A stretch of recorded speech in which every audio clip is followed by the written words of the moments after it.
Yeah, let's get this party popping.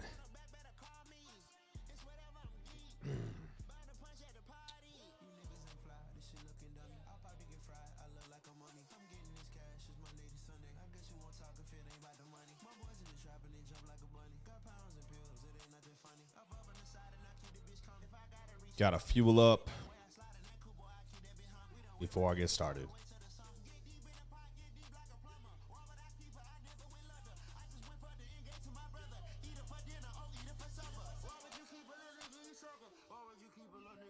Get some hype music going. Gotta pump up for this.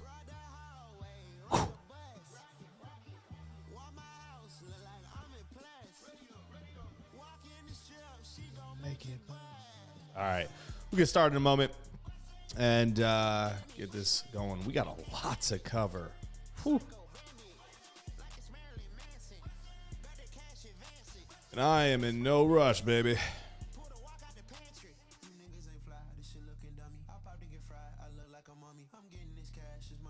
Just enjoy some good old Don Toliver, whose album is coming out possibly this week. Who's excited? Me. Let's go, baby.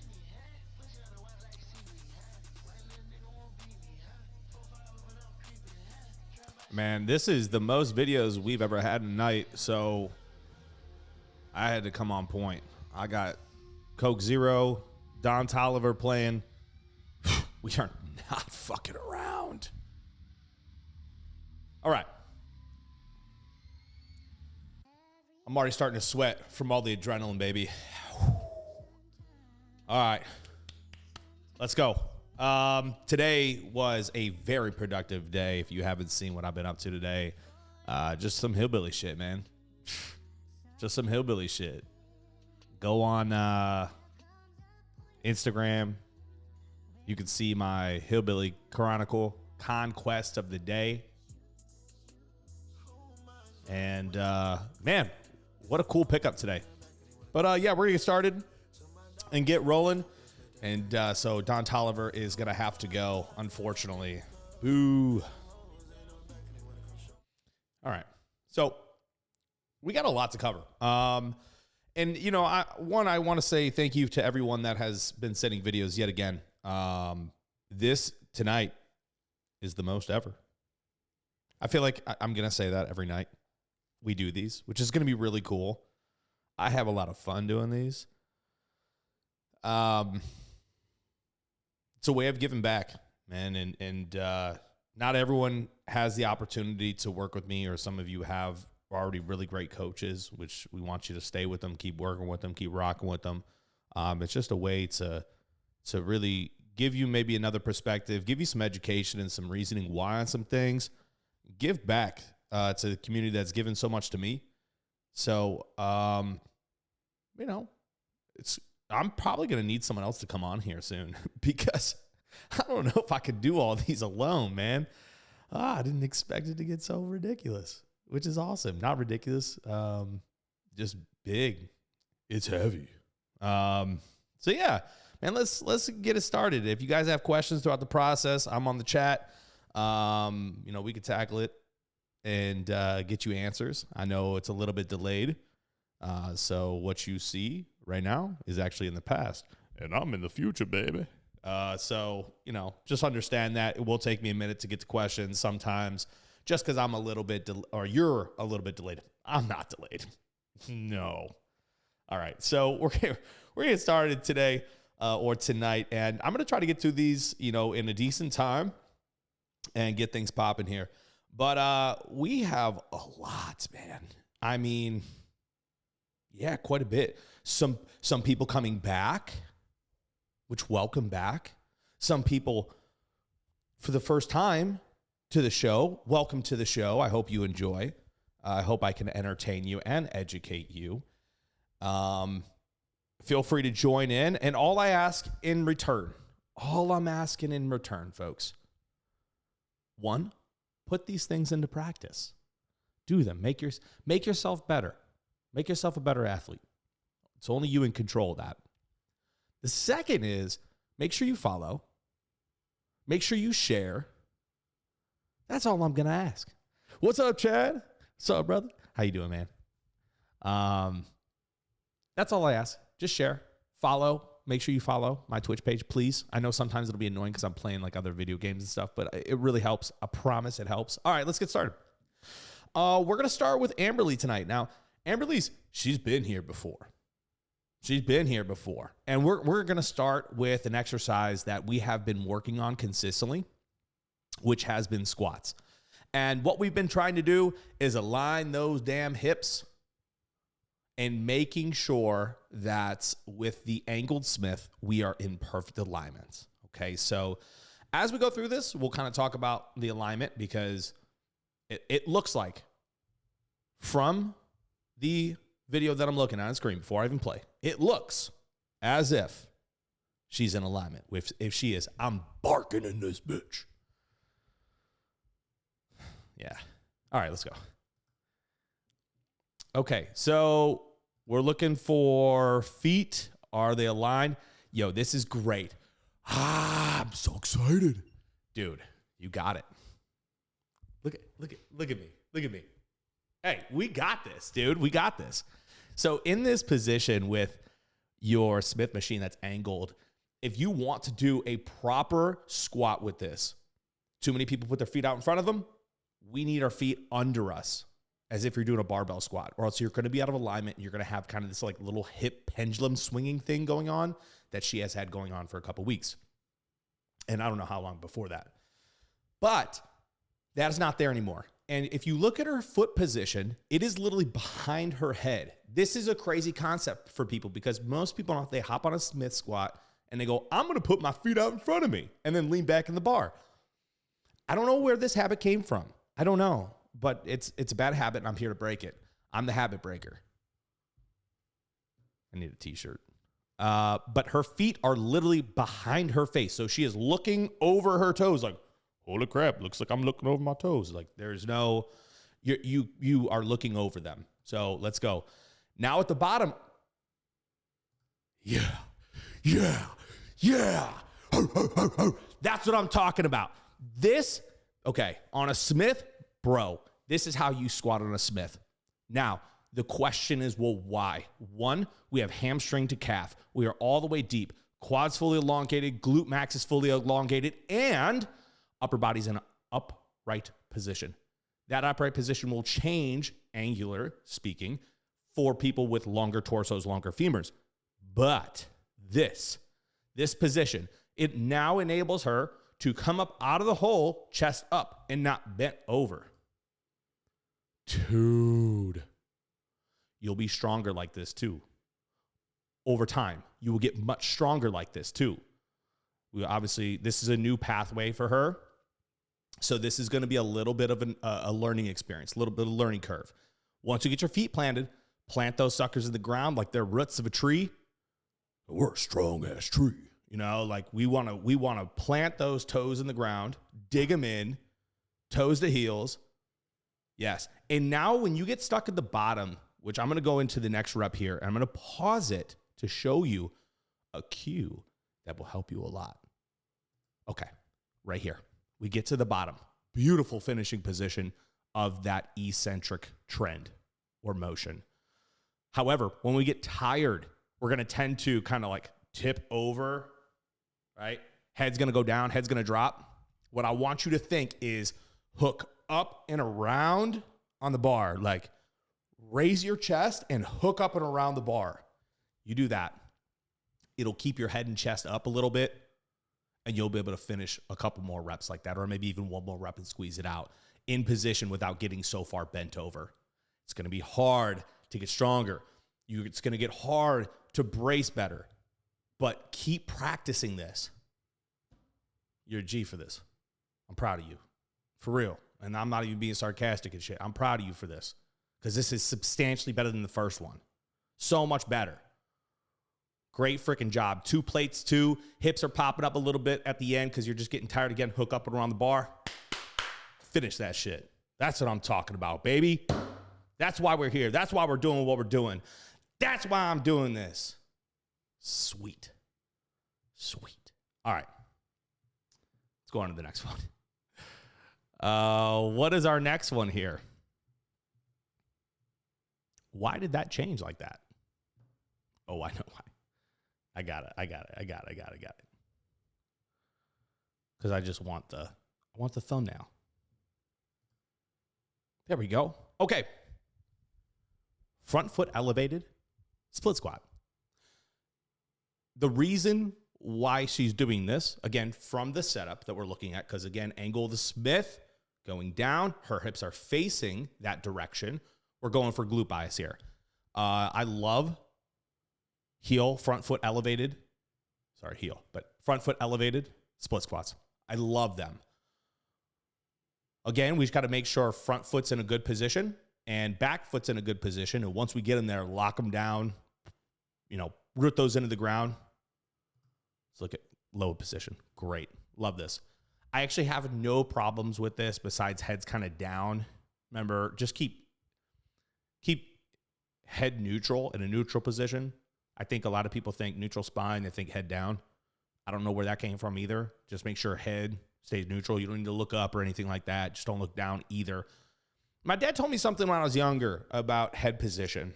And although there were some things that he maybe got wrong because, again, he started training like the 80s and stuff like that, there was also some things he told me that were really right. And he goes, where your eyes go, your head goes. And I was like, okay, yeah, that makes sense, right? Physiologically, obviously, geographically, too. But what he was actually saying was, if you look down at the ground, you're going to start leaning forward when it gets harder. If you look forward, you'll stay in a more upright position. He sometimes had me look up to get my chest to stay up. It worked for me to learn. I'm not saying to continue to do that, obviously, over time. But I think we need to change just face position here. Looking straight ahead, okay? We get great depth all the way down. You do not need to pick this back foot up, though. A lot of people make this mistake of picking this back foot up. But what this does is every time you go to step back, you're reestablishing bracing. Every time you pick that foot up, bracing then dissipates, or capability of your sturdiness within your bracing can degrade. We're going to want to plant that back foot and not pick it back up. Maintain foot pressure of the entire foot on the plate that's elevated, right? Also, maintain foot pressure of the back foot on the balls and the toes of the feet behind you. Maintain that. Love the dance here. I'm going to let this go. I'm letting this go. Get you some, sis. What I want to see is basically just that back foot be planted. That way we're not picking it up, reestablishing bracing.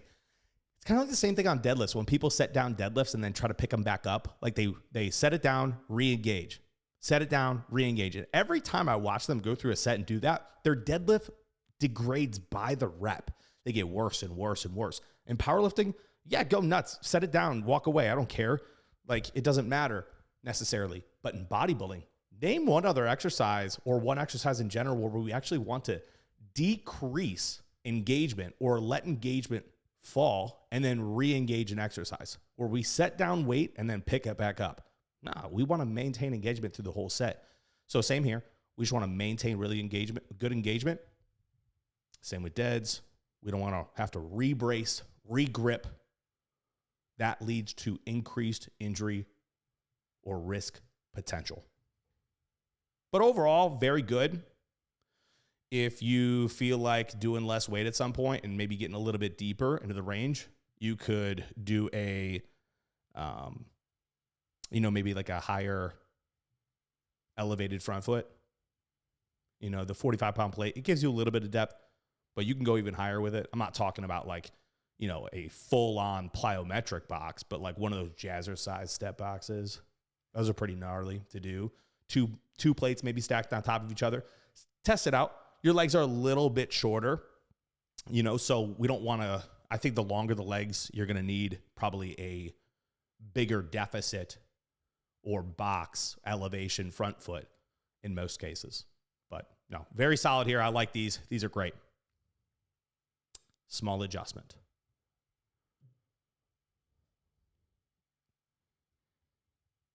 Yeah. Yeah, even Chad was like, yeah, spot on, bro, with the rebracing. I'm telling you, man, too many people set weight down and then pick it back up. I'm like, no, once you do that, set's over. My dad told me that too. He goes, once you set weight down, set's over. You should have done it better the first time. Love you, Dad. Love you for that. Because it made me be tougher the first time. Instead of thinking I had a second shot. I ain't got a second shot. I'm here now. Let's do it right. Let's put the burner to it. Let's go. That man ingrained a lot of great things in me. Shout out Dad, man. He was great. But yes, we don't want to have to re-brace, especially during deadlifts. You'll find those people just bend over further and further. Their back starts to round more and more every rep. Don't be doing that stuff. Brace, lock it in, get those feet planted. Don't move those suckers. Keep it moving. Stay braced, tight core. All right, Danielle. Oh, dude, we got another split stance. Let's go.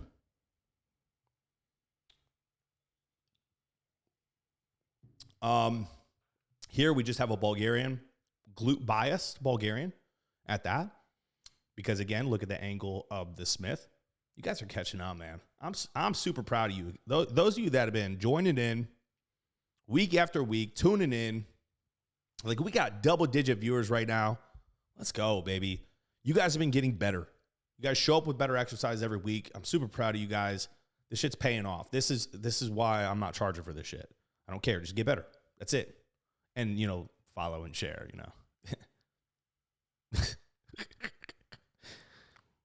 Oh, man. Okay, so let's take a look at this. What we're looking for is full depth here. Let's turn that sound off. Good full depth.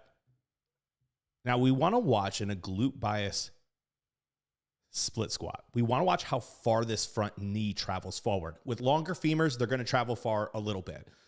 But generally speaking, we want to start the Bulgarian split squat, if it's glute bias, with hips kind of hinging back. So hips move back like they would in an RDL, and then you sink back into that lunge.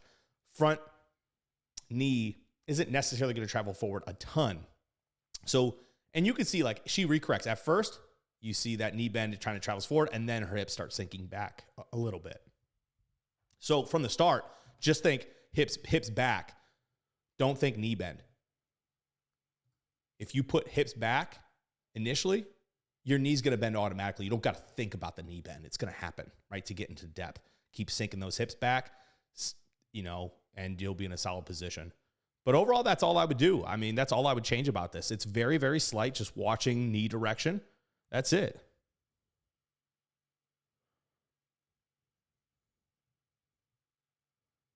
I think it's pretty solid, man. Good intensity, always good intensity at Danielle. I never have to worry about intensity with her, man. Never, ever. Good shit. I like this. Look at her locking in. What I would say at the top, okay, when we get to exercises that are like single leg, or you get to heavy exercises, or you can rest at the top, don't be resting at the top. Hey, don't rest at the top. You don't need that breath. Keep going. No, and seriously, you got to think about it. How far could you actually take a set? Like, how many more reps could you get if you could take some extra breaths and a rest at the top? I mean, I would rather end the set sooner with higher intensity than rest, save up energy and breath, and elongate a set. At that point, I mean, yeah, the reps count. Don't get me wrong. I'm not saying that they don't. But, like, it's a break. It's a rest. Keep the burner to it. Same circumstance here. And I think if cardiovascular capacity is an issue, we need to do some cardio. We need to improve our VO2 max.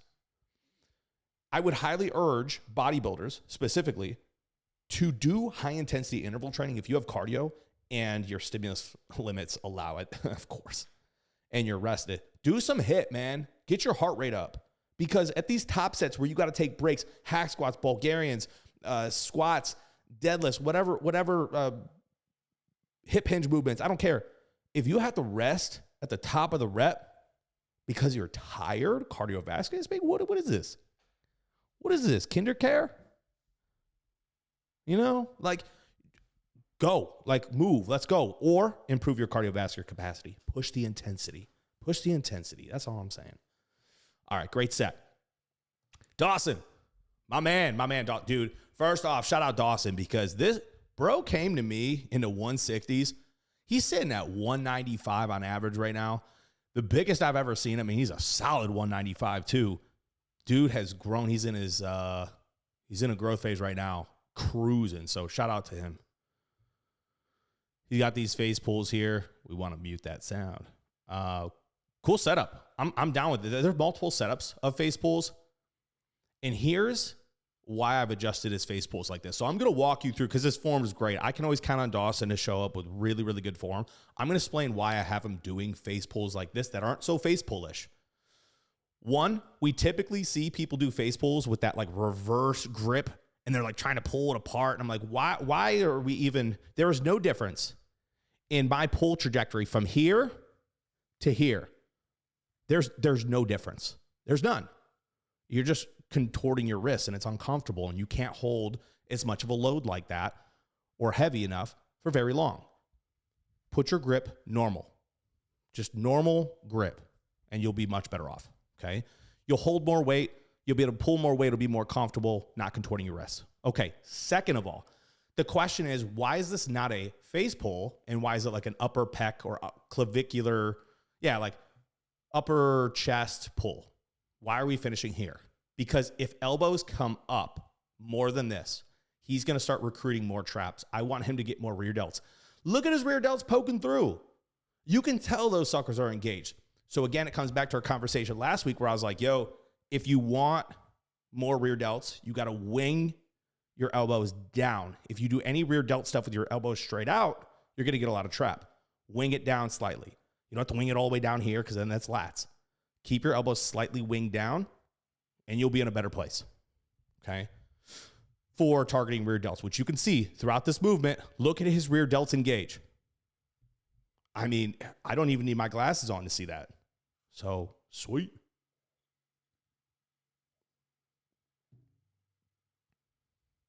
Very good. I think the biggest thing with this exercise specifically, a lot of people have tough time with is when they go up so high in weight. It's like, how do you brace? You could do it seated on like you could do it seated on an incline bench, facing backwards. You could do it standing, leaning back, counterbalancing with your weight a little bit. You could do it kneeling like he did. There's multiple ways to set yourself up. And I think the right answer is whatever helps you brace the best. There's no right answer there. Just whatever helps you brace the best and keep your chest stable in all pulling movements. I would highly urge you to look at your pull movements. That includes back and rear delts. If chest is moving, we're probably using momentum. If chest is moving or sternum is moving, torso is moving, we're probably losing some engagement potential. So I would highly urge you to stabilize chest on most of these movements unless you can keep your chest super still like he did. Great job, Dawson. I got nothing, man. Crushing it. All right. Emily. She's back with glute kickbacks. You know what? You sent me an email and I didn't get to read the whole thing. And I am so sorry. I'm so sorry. I've been running around like a madman. So we're going to talk about kickbacks today. And we're going to take a look at like what kickback she's doing here. And I could probably pull up her email briefly unless she wants to hit me up and let me know like what it is. If she's in here, hit a dude up. Yeah, she's here. In this kickback, what is your intention? Like, is it glute max? Is it med? Is it minimus? Because we got 3 glute muscles that we need to hit.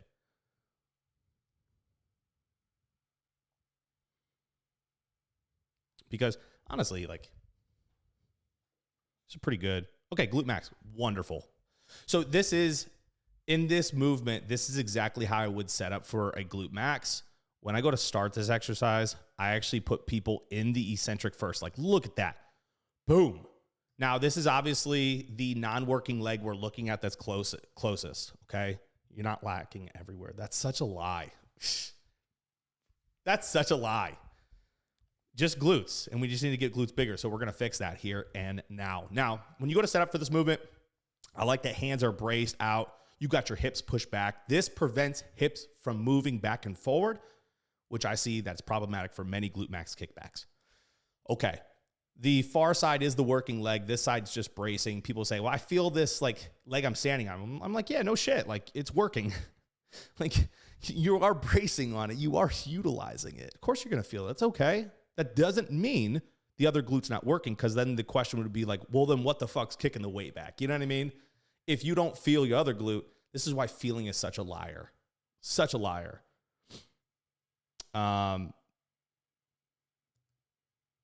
So I want to talk about this, though, specifically. This finishing position. What I want to try to avoid is kicking up. I don't want to kick up. I want you to kick down and back, okay? Kick down and back. Think about sprinters. Sprinters will, one, they have the most developed glutes. Look at the Olympics and literally go and watch their glute development. It's insane. You say, well, they train glutes all the time. I'm like, hell yeah, because they're running all the time. Like they're running all the time. They're going to have huge glute max development. So think of this movement like you're sprinting. Here you are in the blocks, loaded up. Emily in lane 5, about to go dominate off the blocks. However, when she kicks up, we don't need to kick up to finish this contraction. We can just kick either straight back or down and back. And ultimately, you will shorten the glute all the way. And I know Emily added in the chat here, like kicking up would help my glute med. But no. In order to connect with your glute med, and I'm not saying that it's not working at all, because there is some engagement, but you would want to do like an actual glute med kickback. Because the glute med is a diagonal muscle, right? Comes from, let's say, center of tailbone, right? And then it comes diagonally down. So you would actually need to change hip position and kickback direction to change or target the glute med specifically. So you don't need to kick up. What I find what happens with most people kick up is they feel their lower back a lot. Because their pelvis tilts. Like as you go to kick up, your pelvis then goes whoop, anterior tilt, anterior tilt. Every time you kick up to the top, okay? So that's one thing, you probably want to try to avoid as much as possible. And I'm not saying it needs to be eliminated, but you may want to heavily consider it only because you can, as you go heavier, you may start feeling some low back in here. And if you want to hit glute med, let's do some glute med kickbacks. I can show you what those are, all right? But otherwise, like your bracing is great. Your hips aren't moving back and forth. Beautiful. I think last stream we talked about that, about hips not moving. And also allow this knee to drive all the way through without your hips moving. If this is as far as you can go, that's fine. That's not a problem. But just for people watching, allow this eccentric knee to drive through. And basically that's where your glute's going to lengthen. You're going to get the full lengthening there. I know she sent another side. It's still, she's filming the standing side. That's okay. Next time, film the working side, and we'll be able to see your glute max fully elongate. That's really what we're after here. When that knee comes through, whoa, holy crap. When that knee comes through right there, like we want to see this glute max fully elongate here. If we were looking at the other side, we'd see it all the way elongated, which is perfect. Okay. Perfect. That's what we want to see. Oh, if you guys are seeing ads, it's because I'm popular now. No, I'm just kidding.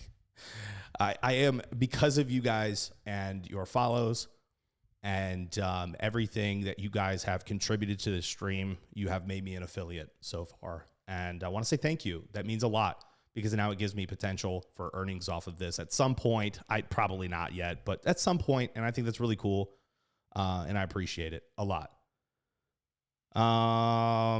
Bulgarians. Well, I got to get that sound before it gets me again. Bro, it tripped me up last time. It caught me off guard. I was like, all right. So we got Bulgarians, and this Smith machine is, in fact, straight. So there's no angle here.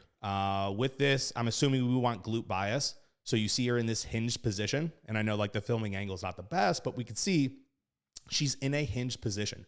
So from the top, what I would want her to do from here is, again, just like Danielle, don't focus on the knee bend. Focus on moving hips back into a hinged position. Yeah, because if we can get deep into this motion while hinging back into this position, we're going to load this glute great.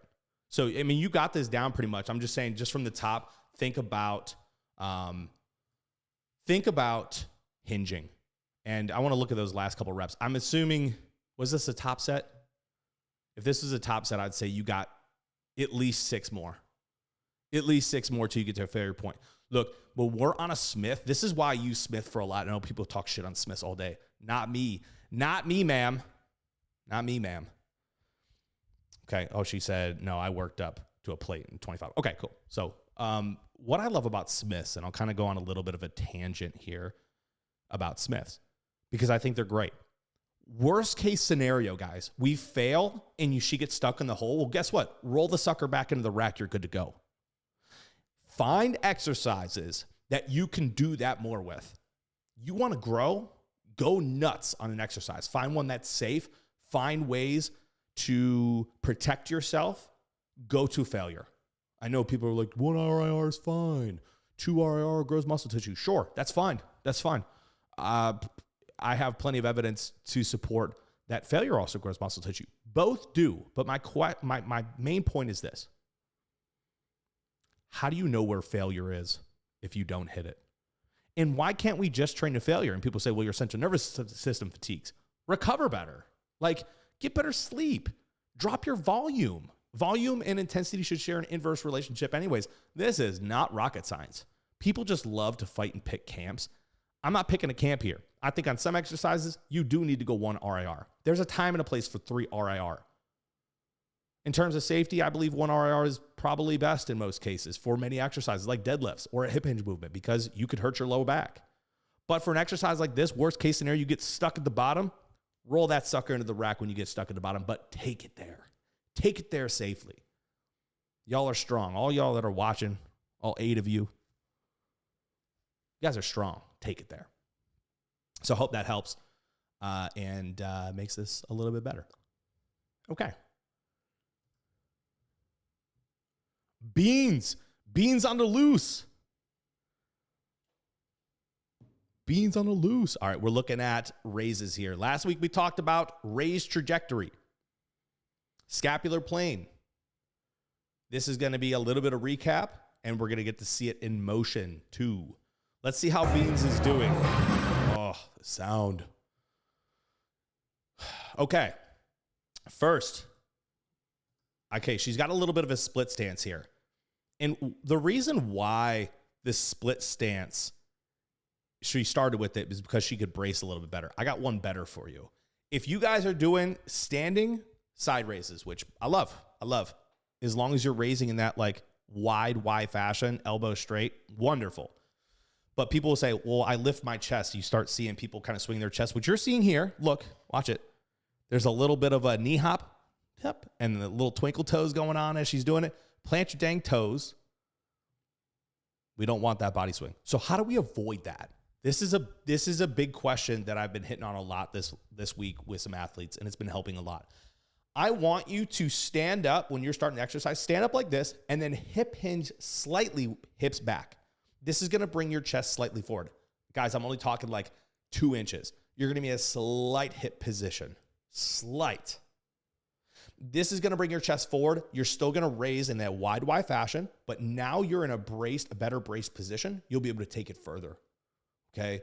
You won't have to worry about your chest coming up each rep like this, but her traps are still trying to take over here. You can tell like throughout this, her traps are still trying to hit because she's so used to training traps. So 1, hinge a little bit, keep your elbows straight. If your elbows try bending, that's traps trying to be involved. I always tell people that. Keep your elbows straight as much as possible. If you're still not comfortable with the hip hinge bracing, do it standing and leaning on an incline bench. Put the incline bench at a very steep incline. Lean against it with your chest, keeping your chest flat, and then raise elbows straight, wide Y fashion.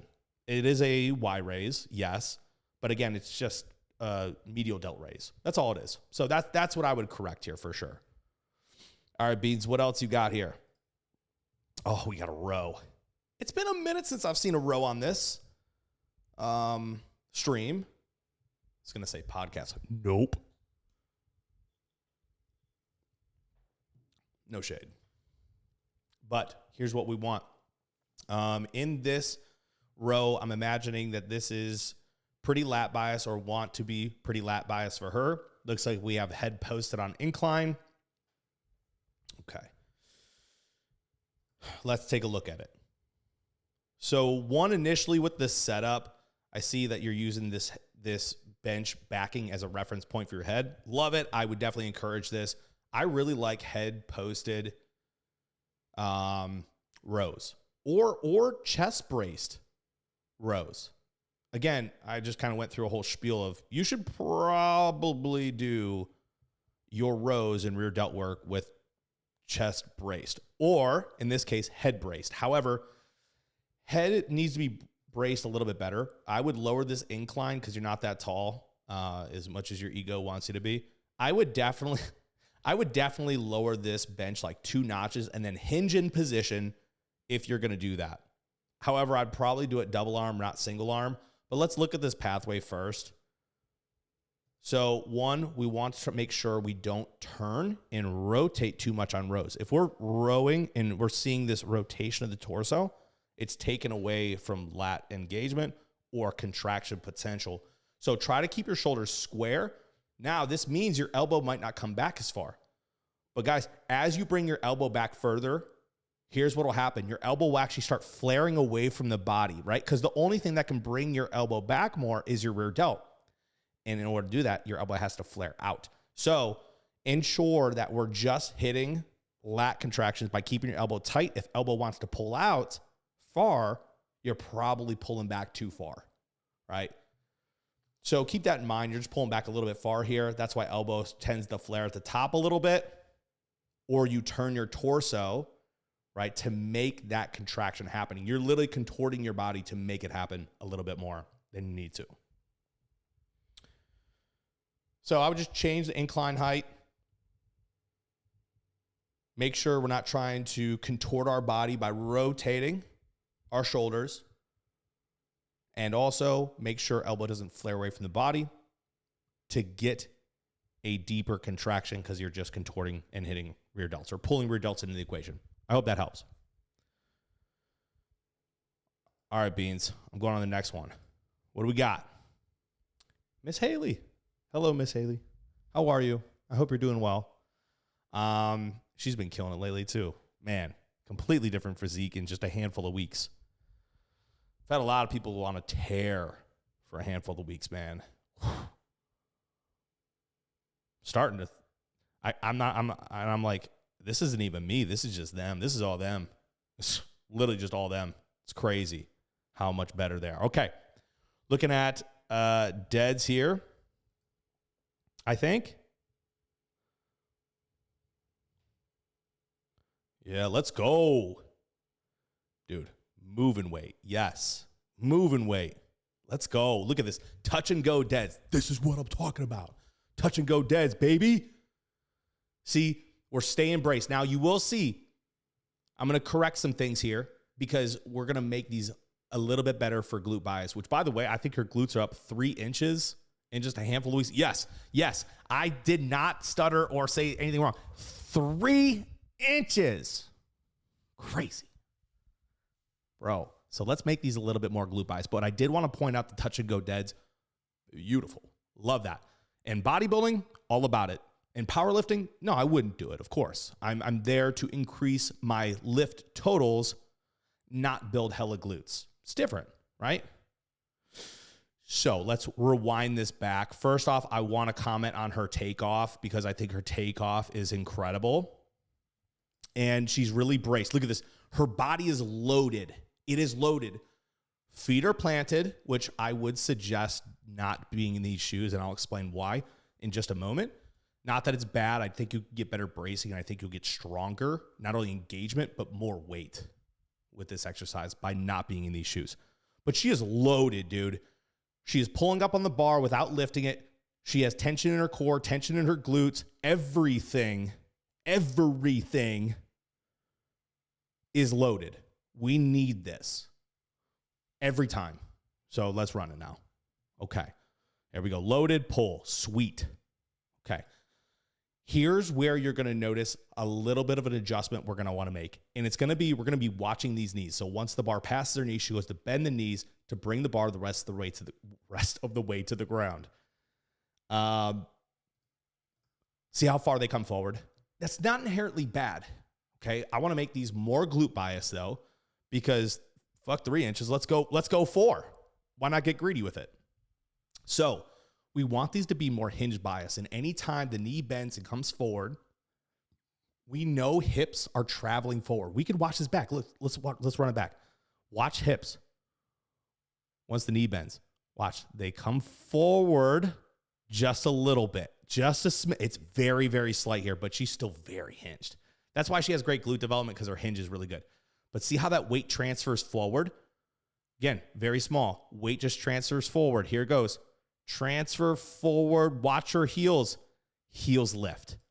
This is why I wanted to point out, let's remove the shoes. Be careful in the gym for people lurking, trying to get a glimpse of some toes. Be careful. They're out there. We want to remove the shoes.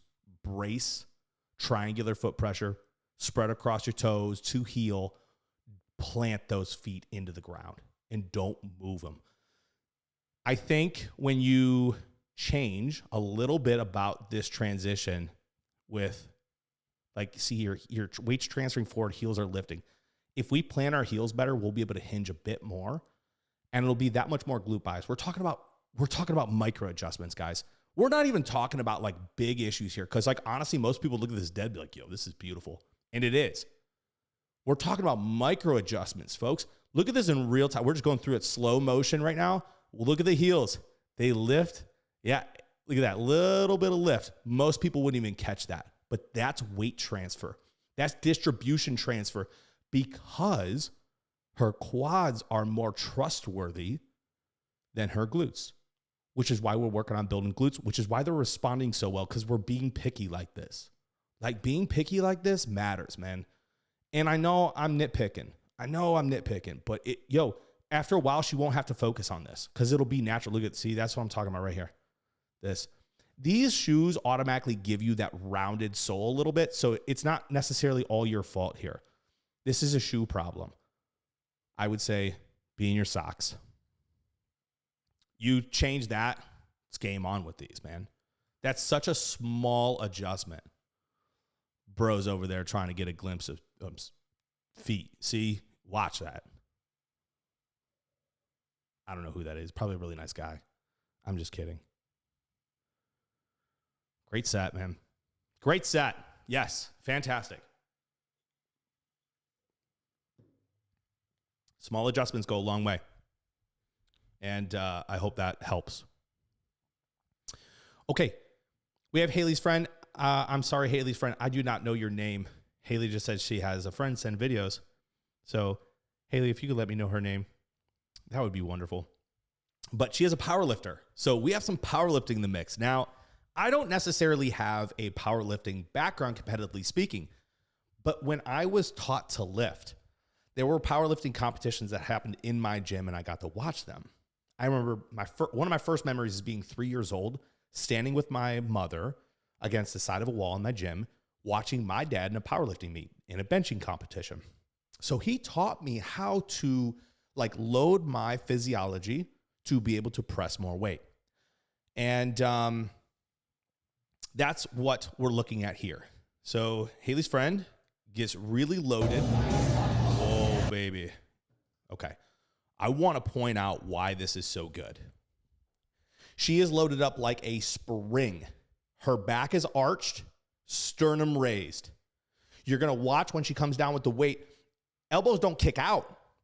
They rotate in slightly so she can stay pressurized. She's literally taking her scapulas, loading them and pressing them and digging them into the bench to generate force throughout her body to be like a pressurized can. That way, when she gets down to the bottom, elbows tucked, chest is high, whole body's pressurized. She's even pressurized down to her toes. I don't know if she knows that or not. She may have a lot of experience here, but a lot of people don't even know that. She's pressurized all the way down to her toes. Boom, right up out of the hole. Look at that. Watch her elbow position here. Watch it. It's a very slight rotate.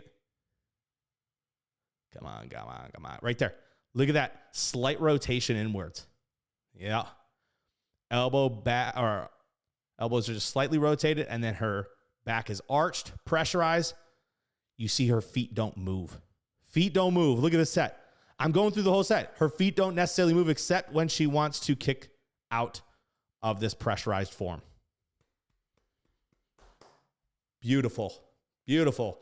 Even if I was a bodybuilder, I would take notes here, because if you're doing chest movements, I would still have an arched back. I would still have a raised sternum. The proud chest, I would still have that, because you're going to get better engagement. Chest engagement. It's going to bring a little bit less delts into the equation. Great pressing pathway. I would definitely take notes of that pressing pathway. This is beautiful. What do we got next from her? Okay. Squats. Hell yeah. Let's go. Let's see what she's got here on the squats. This is just a free bar squat, back squat. I don't know her totals or anything like that. So I don't necessarily have any data. But what I want to look at, I'm watching feet. I'm watching initial move. Initial move looks to be a slight hinge for her. And I'm trying to figure out if that's taking her out of position, which is leading to less feet being braced. I think, okay, here's what's happening. There's a slight bit here happening. I think there's some room for improvement, because it's a little bit less braced than it could be. Which, when we're looking at totals and we're going up by 2.5 pounds and we're trying to just increase rep totals, I think every little bit of bracing counts here. So what I want to see here, and we're going to go through this real slow, watch the feet. Okay. I'm going to start back at like rep 1 here. So watch feet. See how they turn a little bit? They turn in your shoes. One, again, I would probably not do them in shoes. So you could brace a little bit better. You have the right idea by having like a V'd out stance here. I think that's great. But this hinge at the top, this initial hinge at the top, see how it's like shifting your hips back, and then they go to shift back under you. Then they shift back under you. I don't think the hinge at the top is necessary for you. I think it's leading to more bracing errors or lapse in bracing throughout this. And then you're at the bottom, you're trying to catch, and your feet are turning. There's a slight turn there. See this body motion here from here to here? It's like you kind of hinge and then pendulum down, and then your feet turn in your shoes to try to catch you. A very, very small thing there. But I think not hinging out of the gates is going to help you out a lot. Maybe not doing these in Nikes. I think flat shoes, in many cases where there's like a narrow toe box, really hard to lift in and establish really good bracing in. I really think that. For leg days, man, I'm a big proponent of just being in your socks. Barefoot. Some people have barefoot shoes. There are shoes that are like have a wide toe box. Great. Flat bottoms, great.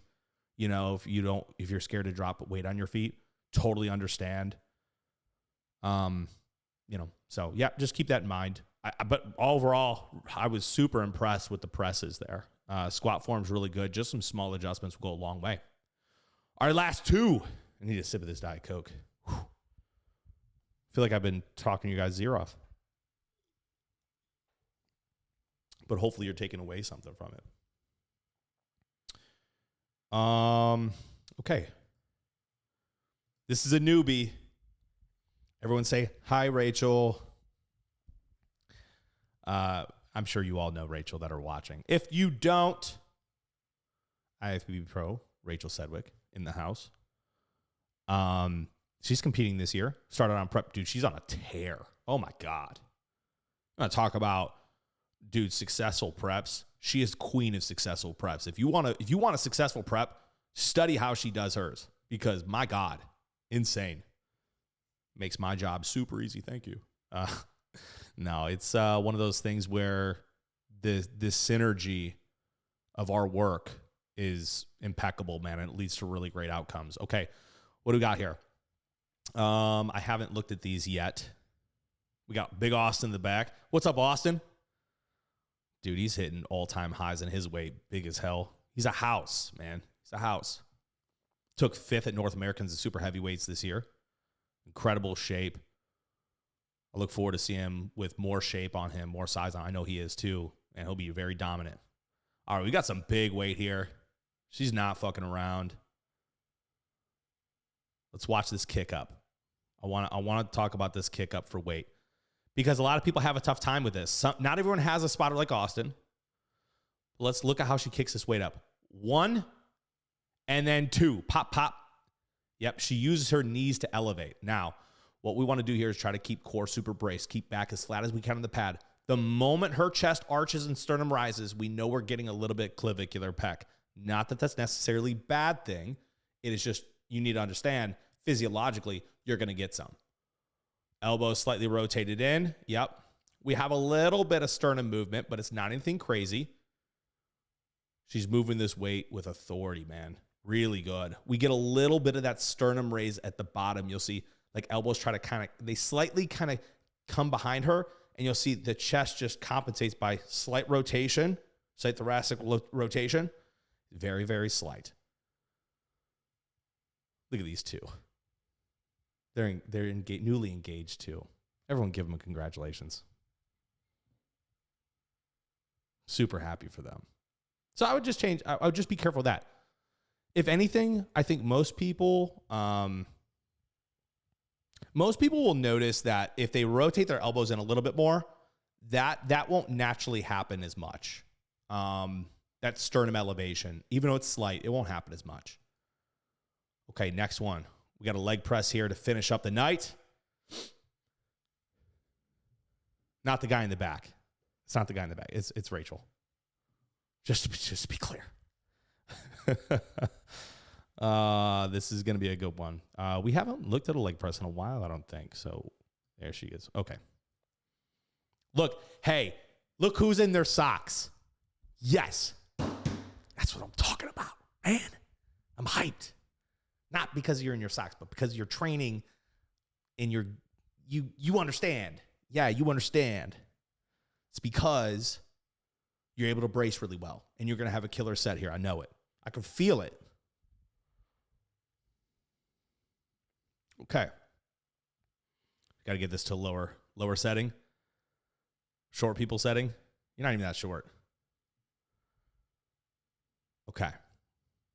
This is one of those individual pressing sled. I love these, man. I really want one of these. Like when you can individually push a side of the sled and you have to push the whole sled. Killer for single leg work. And I do love some single leg work on leg press. If you have the potential to do that, I would do it for sure. Okay, so we got some single leg press. Key here, making sure hip stays square.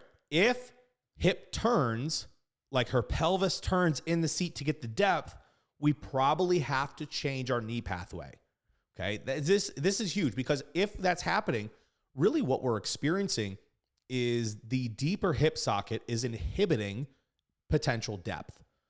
And this isn't uncommon. A lot of people do have deep hip sockets. Their femur gets lodged in the hip socket and they can't get deep into movements. So what they need to do is they need to point their toe, instead of being like this, they're going to point their toe out and they're going to allow their knee to travel to the side of their chest. Like this. Yeah. You can see me, right? This is weird. But what you see is this chest to the side of my chest. I can get all the way deep in here because I'm angled my foot and my knee to be diagonal from my body instead of straight coming into my chest. Notice when your foot is straight or straighter and your knee isn't angled around your body, you notice that your leg comes in to your waist. Your waist is pressurized and braced, kind of assisting that leg. So what we really want to get here is as deep as possible. Well, she's getting pretty good depth here. Her waist isn't pressuring too much against her leg here, it doesn't look like. Maybe could we angle it out slightly? Maybe. I would say this would be more from like a feeling standpoint. Like, how does she feel when she does these? Do you feel like your stomach's pressing into your thigh? If so, I would angle it a little bit more ankle, toe, and knee pathway a little bit more. So that way leg doesn't come into chest or stomach. You know what I mean? It'll just give you a little bit more depth and a little bit less assistance at the bottom. So essentially it's going to be working harder. But overall, great freaking set here on leg one. I love assisted failures. Austin's doing a little bit of assistance here to get through. I like that. Take advantage of that. If you guys want to break plateaus, do assisted failures or forced reps with people. Have them take you through 2 to 3 reps after, no matter how painful it is. You want to break plateaus? That's how you do it. There would be times my dad would take me, give me weights that I couldn't necessarily handle, that I couldn't work through yet. He would have me do negatives with them to get accustomed to the load, to get accustomed to the weight. And I'm talking, bro, I was 10 years old in this shit. 10 years old, man. He was teaching me this stuff. So I've been doing this a long time. I don't even do some math, man. I'm 35 now. I've been around. But he would have me do these negatives. And I would just his instructions were clear. Only try to press the weight away from you by slowing down its momentum. So I would have to just literally control drawing out that eccentric as long as possible. And then he would help me up and I'd start back over again and again and again. And we'd do that. And then eventually I'd be able to break plateaus. But here, she's got Austin. You guys have somebody to help you. Potentially. Or grab somebody in the gym. Make friends. I don't know. Do something. But I would do that for sure. Great set. We do have one more. We had someone slide in after the buzzer, and that's okay. We're going to cover it. We're going to cover it because it's Laura. Let's go. Dude, the 110s. Yeah, we're covering this tonight. Let's go. All right. Big weight, hip hinge movement. We're trying to build some glutes. Let's go. Let's see what we got here. It's just got to load. Today. Any day. Any minute. It's a 33-second video. There we go. Okay. So the thing is, you can do this weight. I know you can do this weight. However, the way that we're going down is leading to loss of control, and you'll see how your knees travel forward. See that travel forward right there. Right there they start. If your knees travel forward, hips travel forward. So what we need to do, again, shoes, right? I've been talking a lot about shoes tonight. It would be wise to do these in your socks. I know it's like kind of sketchy because you don't want to drop these big dumbbells on your feet. I know. But this is why we need to slow this down. So I would count this out and make this a 4-second eccentric. Make it all hip hinge. Hips moving back. Slowly bringing the weight down as the dumbbells just cross the plane of your knees.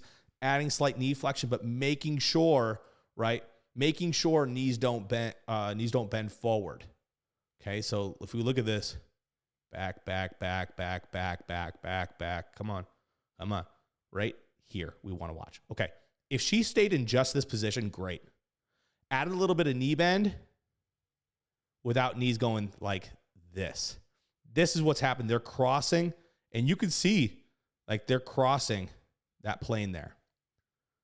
They're just traveling forward a little bit too much. Some reps more than others, but that's because there's a little bit of loss of tempo control here. Even like from the top there, it's slight. We just want to make sure that knees don't travel forward like that because then hips start tucking, and it's slight. But I think by controlling tempo a little bit more, it'll help you get used to this. So just slow this down. Make this a 4-second eccentric. Draw it out at first. You could then speed up the tempo when you have it down. But you can do the weight. It's just when you go do the eccentric, you're going to have to be super careful. And I always found when I did heavier weight, like really heavy weight, I always moved slower with heavier weight because I was more cautious. I didn't want to get hurt, obviously. I didn't let that deteriorate my intensity. But as the weight got heavier, I got harder mentally. And I wanted to slow the weight down. I was like, no, I have absolute authority over this weight. I'm not going to allow this weight to dictate how quickly I move. I'm not going to allow this weight to dictate errors in my mechanical order of operations. I'm going to control this from the top to the bottom and back up. It moves when I say it moves. It moves how I want it to move. That was my thought process all the time with heavyweight and still is today. I would say if you incorporate that mentality into this, you're going to get more out of this movement. It's going to be more controlled. It's going to get better glute engagement, less potential injury risk. And these will be a lot cleaner for glute bias. So overall, great. We know what we can clean up. I'm glad we got to look at this one. Good one to send for sure. Clean that up and it'll be money. All right. That covers all of our exercises for tonight. Dude, that was 1,000%. And before we take off, that was 1,000% the most videos we've had.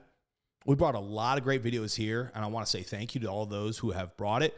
Next Wednesday, we're back on the docket. Start collecting some videos. Let's bring them back. Maybe some of the ones that we had to correct here. Resend those. Let's take a look. Let's see if we improved. Like Amberly showed up today with the best squat that I've ever seen her squat. I am fucking stoked. All I'm asking you guys, share, follow. That's it. That's all I want. Spread the good word, man. That's all I ask. Y'all are awesome. I appreciate you. I hope you guys have a wonderful Wednesday night. And we'll be back next week.